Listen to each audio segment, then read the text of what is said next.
नमस्कार साथियों। तो एक बार फिर से आपका स्वागत है एक नए ज़बरदस्त और एनर्जेटिक नए वीडियो के अंदर पवित्र सीक्रेट चैनल के। तो साथियों, अगर आपने मेरा इससे पहले वाला वीडियो जो मैंने डेब्ट और इक्विटी में बहुत ही आसान शब्दों में जो अंतर समझाया था, जो डिफरेंस समझाया था, वो नहीं देखा है तो ज़रूर देख लें। फिर भी आज मैं इसको फिर से जल्दी से इसको रिकैप कर देता हूं और फिर हम बात करेंगे कि वॉरेन बफेट के कौन से 4 अचूक सूत्र हैं जो वो बताते हैं कि किसी भी कंपनी को जांचने के लिए वो 4 अचूक सूत्र फार्मूले आपको पता होने चाहिए। और वो आज मैं आपको इतने आसान भाषा में समझाऊंगा कि आपको ज़िंदगी का मज़ा आ जाएगा, आप झूम उठेंगे।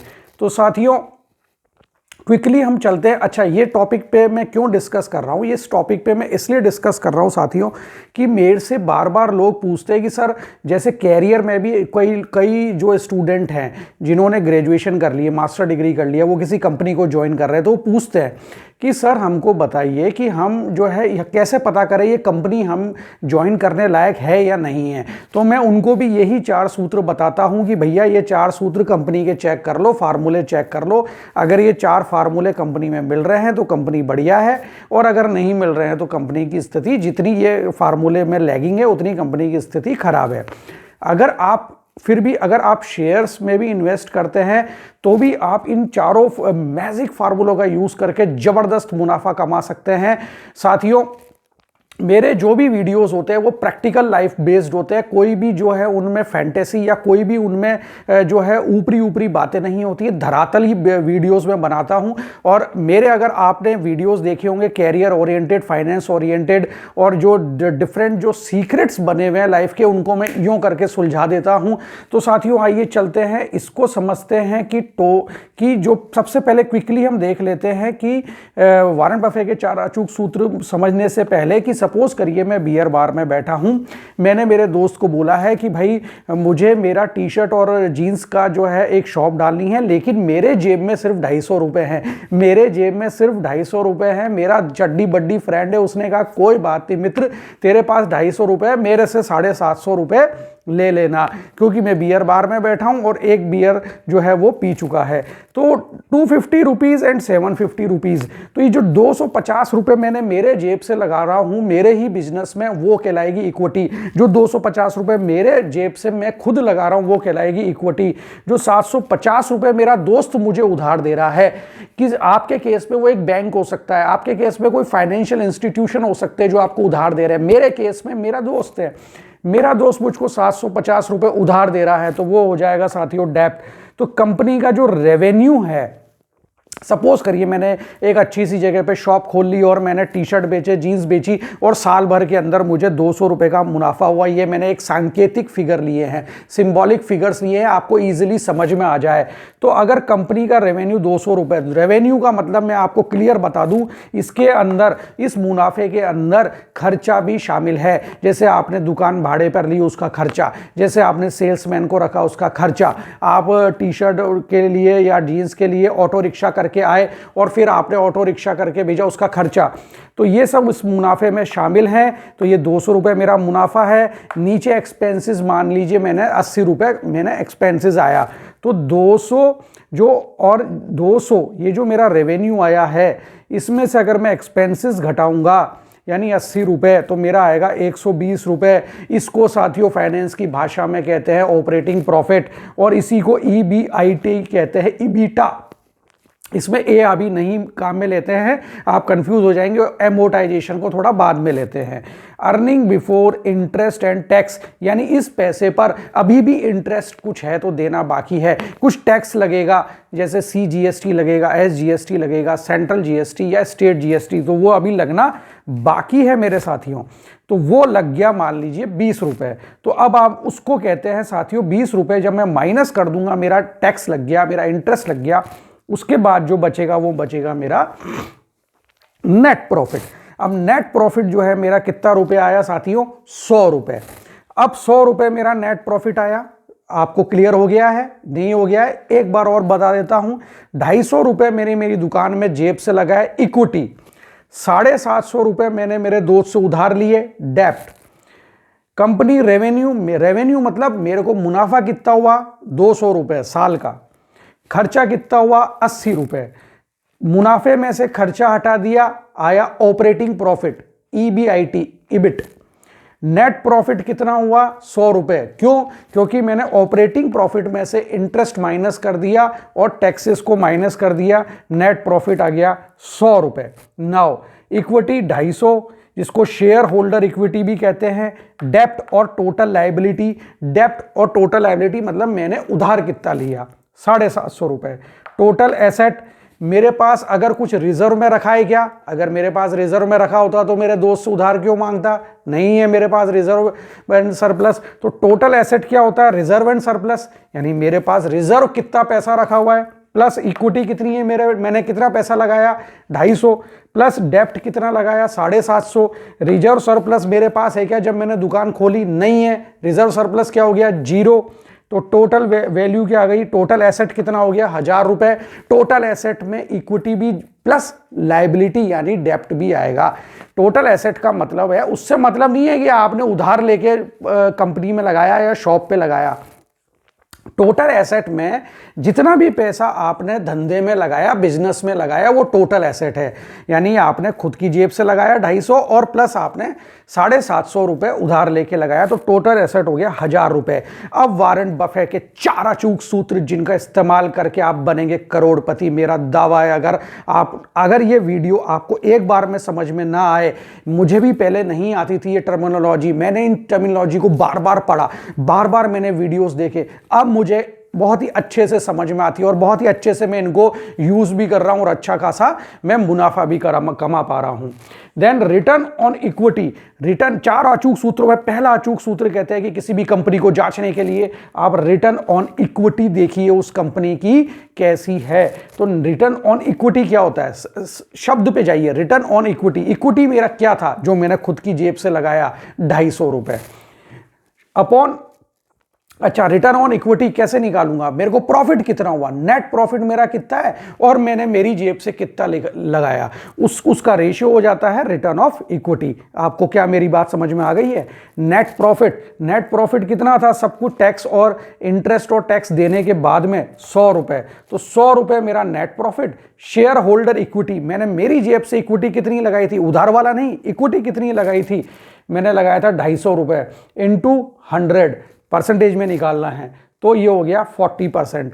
तो 40% ROE is a very good ROE।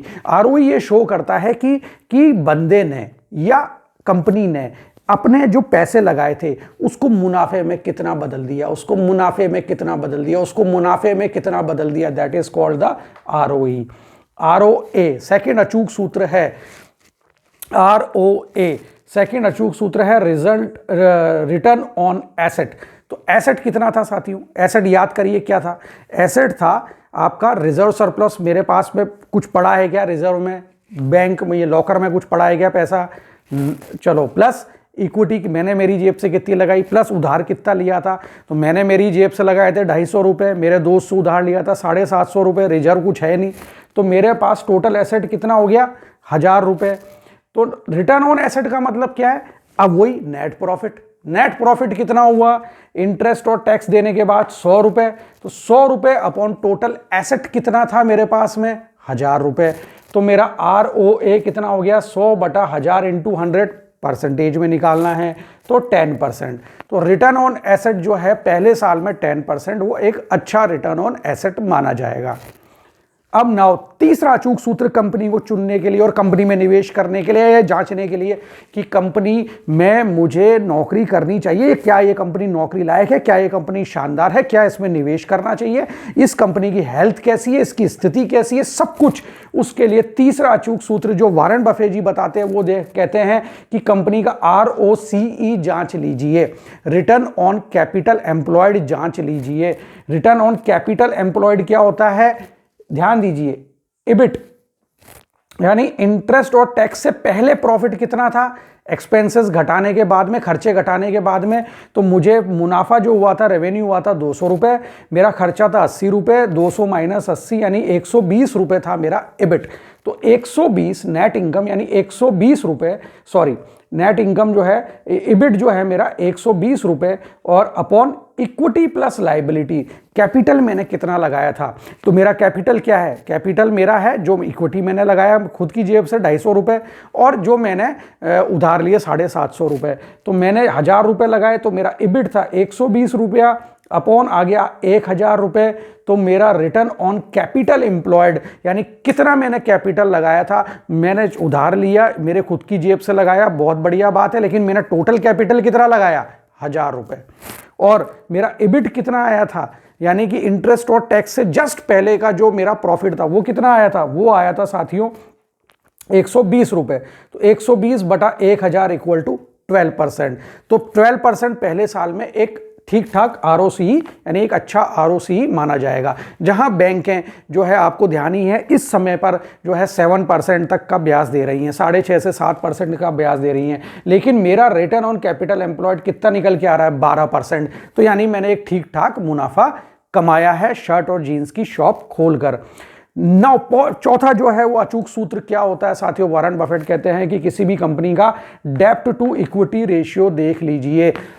अच्छा, ये मैं कह रहा हूं कि मैं डिस्क्लेमर दे देता हूं कि अगर मैं ये बोल रहा हूं बार बार कि भाई वॉरेन बफेट कहते हैं, तो जो मैंने उनकी बुक से पढ़ा समझा तो उसको मैं इस तरह से सिंबॉलिक यूज कर रहा हूं, मेरी उनसे डायरेक्ट कोई बात नहीं हुई है, और मैं इतना साधारण सा आदमी हूं, तो मतलब वो मुझसे अभी तक ना कांटेक्ट हुआ है ना कोई बात हुई है, तो ये मैं उनकी जो बुक से जो लर्निंग है इसलिए मैं उनका नाम लेता हूं, क्योंकि उनसे बड़ा गुरु मतलब मेरी लाइफ में फाइनेंस में कोई भी नहीं है।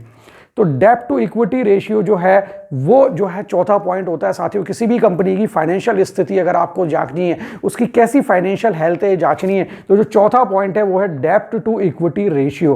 तो डेब्ट टू इक्विटी, डेब्ट कितनी थी, मैंने मेरे दोस्त से पैसा कितना उधार लिया था, 750 रुपए। मेरा इक्विटी मैंने मेरी जेब से कितना लगाया था, 250 रुपए। तो डेब्ट टू इक्विटी रेशियो कितना हो गया, 3।